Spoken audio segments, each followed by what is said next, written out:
एक विद्यालय में पहुंचा हूं। इस विद्यालय का नाम है उर्दू प्राथमिक विद्यालय बाजूकला प्रखंड मोहनपुर गया। मोहम्मद अतहर खान की नियुक्ति बीपीएससी टीआरई 1 के तहत 17/11/2023 में उर्दू प्राथमिक विद्यालय बाजूकला में सहायक शिक्षक के पद पर नियुक्ति हुई और मैं उनके मिट्टी मंजिल में कल गया था उनके घर पे। क्या उनकी पत्नी को अनुकंपा पे नौकरी मिल जाएगी? पूरी संभावना है।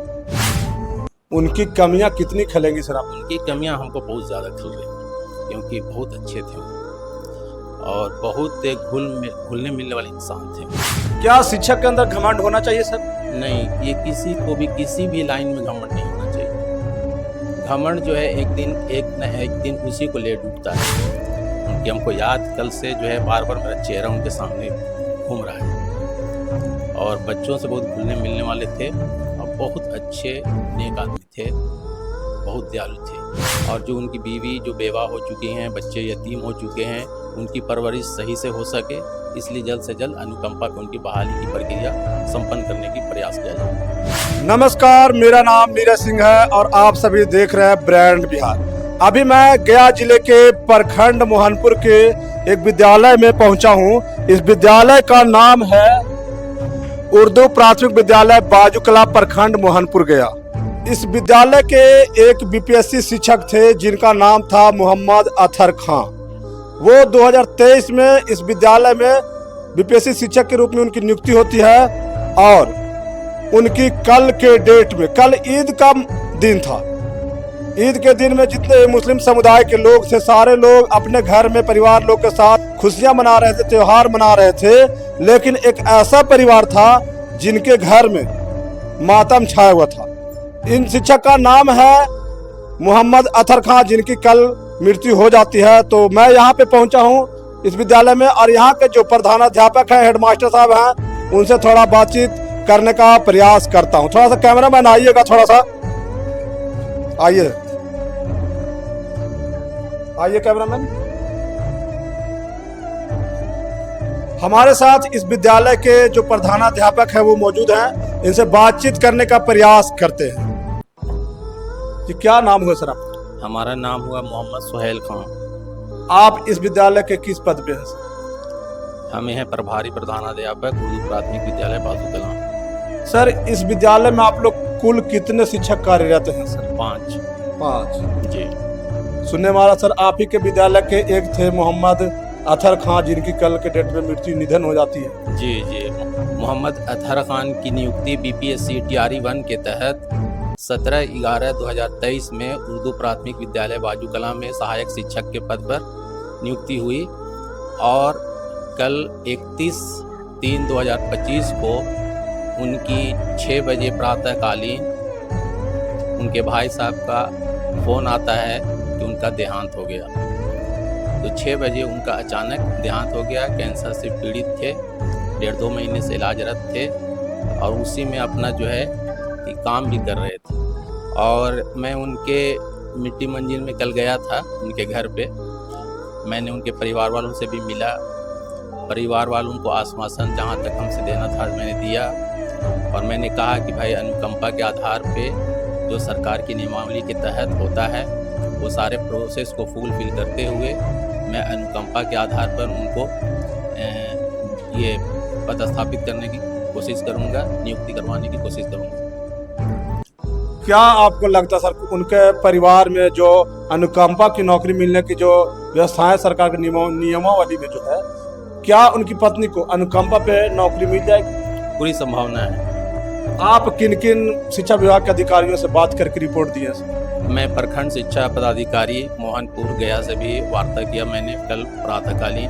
उनसे भी बातचीत हुई, उन्होंने भी आश्वासन दिया। फिर मैं आज गया था मोहनपुर ब्लॉक डीडीओ साहब के यहाँ, उनसे भी मैंने विचार विमर्श किया कि क्या क्या प्रोसेस है। तो सारे प्रोसेस की जानकारी मैं लेकर के अभी कुछ देर पहले आया हूँ और जो प्रोसेस है मैं उसको फुलफिल कर करके पेपर को आगे बढ़ाऊँगा। क्या बीडीओ साहब और सीओ साहब से मुलाकात हुई? नहीं, बीडीओ साहब सीओ साहब से मुलाकात नहीं हुई। ब्लॉक एजुकेशन ऑफिसर से आपकी मुलाकात हुई? आज मैं गया था ऑफिस में तो वो नहीं थे, जिनसे उनसे मुलाकात मेरी नहीं हो पाई। क्या प्रावधान होता है सर अनुकंपा पर नौकरी के लिए? किस प्रकार से उनकी पत्नी को नौकरी मिलेगी? उनका क्वालिफिकेशन कम से कम +2 होना चाहिए। जी। और उनको एक HR में ऑन बोर्डिंग का जो है ये कराना पड़ेगा। जी। और उनका जो है सर्टिफिकेट है, आधार है, पैन कार्ड है, उसके बाद वोटर ID कार्ड है, ये सारी चीज़ सबमिट करके देना होगा। कहाँ सर, प्रखंड में या फिर जिले में सर? मैं प्रखंड से बात करके आया हूँ, वहाँ DDO साहब के यहाँ जमा करूँगा, उनके माध्यम से जिला में जमा होगा और आगे की जो प्रक्रिया है वो पूरी होगी। क्या जो भी नियोजित शिक्षक या BPSC शिक्षक है, तो क्या उनके परिवार में पत्नी है, 3 छोटे छोटे बच्चे हैं, तो क्या सरकार से उनको किसी भी तरह की राशि मिलने की संभावना है? जी जी, राशि मिलेगी उनको, जो सरकार के शिक्षा विभाग के नियमानुसार है। उसमें आपको एक ग्रेजुएटी का प्रावधान है, एक GIC इनका कटता था वो मिलेगा, NPS के तहत जो इनका पैसा कटता था वो मिलेगा, और बाकी जो अनुकंपा के आधार पर जो नौकरी की प्रक्रिया है वो भी पूरी होगी। क्या सर, ये सारे ग्रेजुएटी और जो भी पैसे जो इनको मिलने वाले हैं, क्या कितना समय लगने की संभावना? ये विभाग के ऊपर डिपेंड करता है कि विभाग कितना तत्पर है काम करने के लिए। जितना तत्पर होगा जल्द से जल्द राशि मिल जाएगी।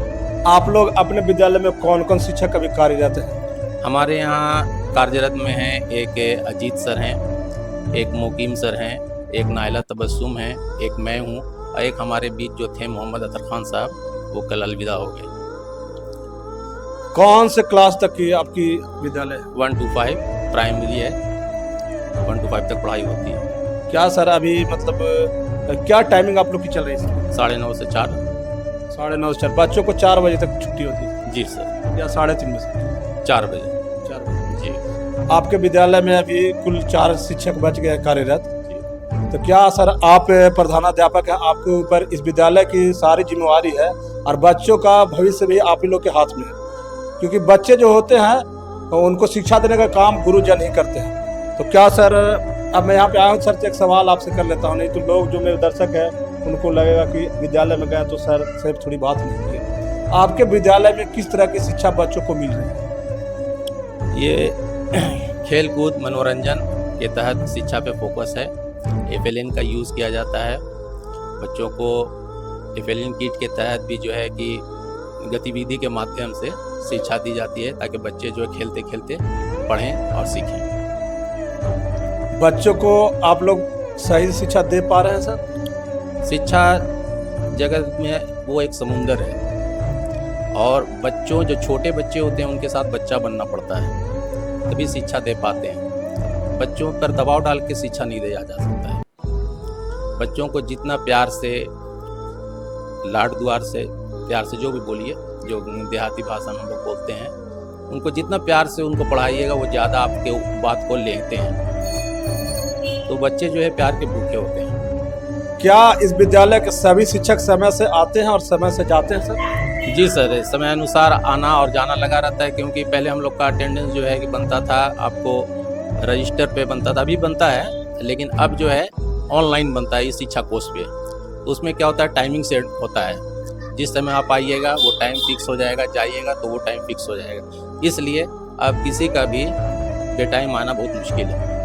मोहम्मद अतर खान जो आपके यहाँ शिक्षक थे, अब वो तो सर इस विद्यालय में नहीं है, उनकी कमियाँ कितनी खलेंगी सर? आप उनकी कमियाँ हमको बहुत ज़्यादा खल रही हैं, क्योंकि बहुत अच्छे थे और बहुत घुलने मिलने वाले इंसान थे। उनकी हमको याद कल से जो है बार बार मेरा चेहरा उनके सामने घूम रहा है। और बच्चों से बहुत घुलने मिलने वाले थे और बहुत अच्छे नेक आदमी थे, बहुत दयालु थे, मिलनसार थे, बहुत अच्छा। मेरा ये प्रयास है सर कि आप भी अपनी पूरी ईमानदारी के साथ प्रयास करके उनके पत्नी को और परिवार को, जो भी पत्नी को अनुकंपा पे नौकरी का जो प्रयास है आपके माध्यम से करके उनको दिलवाने का सर आप थोड़ा और प्रयास कीजिए, ताकि जल्द से जल्द उनका जो पारिवारिक में आर्थिक स्थिति है वो सुधार हो सके। जी सर, मेरी संभावना पूरी है और मैं इसके लिए आज ही से प्रयासरत हो गया हूं, और आज मैं इसी कारण से मोहनपुर भी गया था और सारे प्रोसेस को मैं जान करके आया हूं, और हो सकता है कि जितना जल्द से जल्द उनकी सारी कार्रवाई को पूरी करूँ। एक अंतिम सवाल सर, बहुत सारे विद्यालय में शिक्षक लोग में आपसी विवाद हो रहा सर, क्या आपके यहाँ भी होता है? हमारे यहाँ बहुत अच्छा है, हम लोग सब भाई बहन की तरह मिलजुल के रहते हैं, कोई वैसी समस्या नहीं है। आज यही इसी की ये जो सामने आया मामला और उनका जो डेथ हुआ, ये जो अंदर से दिल ये भावुक हो रहा है, ये आपसी सौहार्द और प्रेम की भावना है। मिड डे मील का क्या चल रहा है सर आपके यहाँ? मिड डे मील का जो मेनू है, मेनू के अनुसार बच्चों को खाना खिलाया जाता है। कोई कंप्लेन, कोई शिकायत? कोई कंप्लेन शिकायत आज तक हमारे यहाँ से नहीं। सरकारी विद्यालय में जो भी शिक्षक बीपीएससी हो या नियोजित शिक्षक हो, आपस में जो मनमुटाव कर ले रहे हैं, आपसी विवाद कर ले रहे हैं, जिसके वजह से बच्चों का शिक्षा में यानी कि एजुकेशन में बाधाएं बन रही है सर। तो वैसे शिक्षकों को सर आप अपने तरफ से क्या मतलब संदेश के रूप में कहना चाहते हैं? आपसी तालमेल होनी चाहिए, एक दूसरे के प्रति दयालु भावना होनी चाहिए, सौहार्द होना चाहिए, विनम्रता होना चाहिए। इसी से आपसी तालमेल के द्वारा ही अच्छे से अच्छा शिक्षा दी जा सकती है। क्या शिक्षक के अंदर घमंड होना चाहिए सर? नहीं, ये किसी को भी किसी भी लाइन में घमंड नहीं होना चाहिए।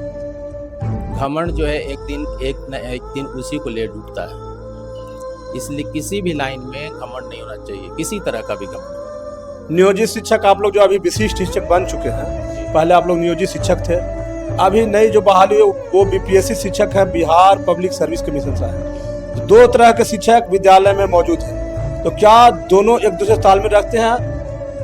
पूरी तरह से तालमेल है। हमारे यहाँ कभी भी इतना, हमको यहाँ 22-23 साल हो गया जॉब किए हुए, लेकिन कभी भी हम लोग के आपस में तालमेल में कभी कमी नहीं है।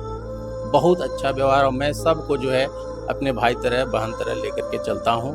किसी तरह की कोई समस्या है हमसे बोलें, उस समस्या का निदान का भी रास्ता है जी। लेकिन कुछ विद्यालय में सर देखा जा रहा है कि कुछ शिक्षक जो बीपीएससी से आए, उनको लगता है कि हम तो बीपीएससी से आए हैं, एग्जाम दे के आए हैं, और ये नियोजित शिक्षक हैं, ये लोग तो सर्टिफिकेट में बहाल हुए हैं। लोग अंतर करते हैं, मतभेद करते हैं, जिसकी वजह से शिक्षा में बाधाएं बन रही। ऐसा तो आप लोग भी नजर में आता ही होगा सर। देखिए, सरकार की नियुक्ति की प्रक्रिया शुरू से बदलती आ रही है और आने वाले भविष्य में भी बदलती रहेगी जी। लेकिन सबका काम एक ही है, शिक्षा देना। जब शिक्षा देने का काम है तो सौहार्दपूर्ण और अच्छे वातावरण ही दिया जा सकता है, आपसी तालमेल के द्वारा दिया जा सकता है। तो तालमेल बहुत जरूरी है। अब सर आप लोग 4 शिक्षक बच गए, तो क्या एक और शिक्षक की यहाँ पे मतलब कि ट्रांसफर करा कर नियुक्ति कराने के लिए प्रोसेस करेंगे आप? देखिए, अभी इसके ऊपर कोई विचार मैंने नहीं किया है, क्योंकि कल ये घटना घटी है और आने वाले दिनों में विभाग क्या इसके ऊपर निर्णय लेगा, ये विभाग के ऊपर है। ठीक है सर, आपका बहुत बहुत धन्यवाद सर। धन्यवाद आप लोगों का। सर आप प्रयास कर रहे हैं, अच्छे प्रयास कर रहे हैं सर। बच्चों, यहाँ पे जो बच्चे पढ़ने आते हैं सर, वो गरीब के बच्चे होते हैं सर, चाहे किसी भी जाति धर्म वर्ग के हो सर। ठीक है सर, तो आप लोग प्रयास कीजिए कि बच्चे को अच्छी शिक्षा आप लोग दे भी रहे हैं, और भी अच्छे देने का प्रयास कीजिए, ताकि हमारा जो बिहार जो है, शिक्षा में जो बिहार की स्थिति है वो काफी नीचे है।